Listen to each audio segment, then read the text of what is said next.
One of the reasons it's terribly difficult for addicts to get off these drugs is the cravings are very strong. So in the days immediately following their last use of a drug, they desperately need the drug again.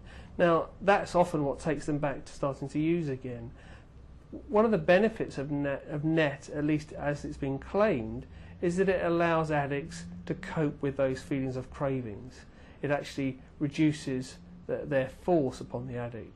Now, if it works in that way, then it's an important aid to getting addicts off. It's not a long-term cure. You would certainly still need to work with addicts to ensure they didn't slip back into ways of using their drugs.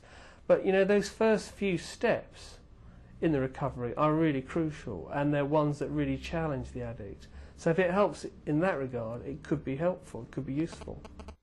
This treatment, though, has been around for a long time, more than 30 years. So why is it not developed into a more mainstream treatment before now? I think the medical establishment is quite conservative. So the idea that you can attach equipment to addicts' ears with a low-grade electric current and assist them in coming off drugs sounds a bit like homeopathy, is not straightforward conventional medicine, and in that sense I think challenges some of the conservatism of the medical establishment.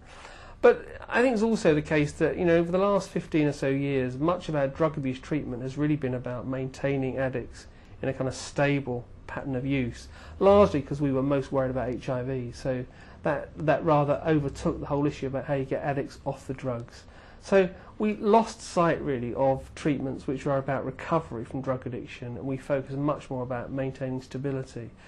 Now I think we're starting to realise that we've got to get our addicts off their drug dependency, and perhaps unsurprisingly interest is coming back round to something like NET. So Neil McKechnie, do you think there's enough in all of this to justify further investigation as a possible answer for some people's heroin problems? We clearly do need drug treatment services which are about getting individuals back to a drug-free state.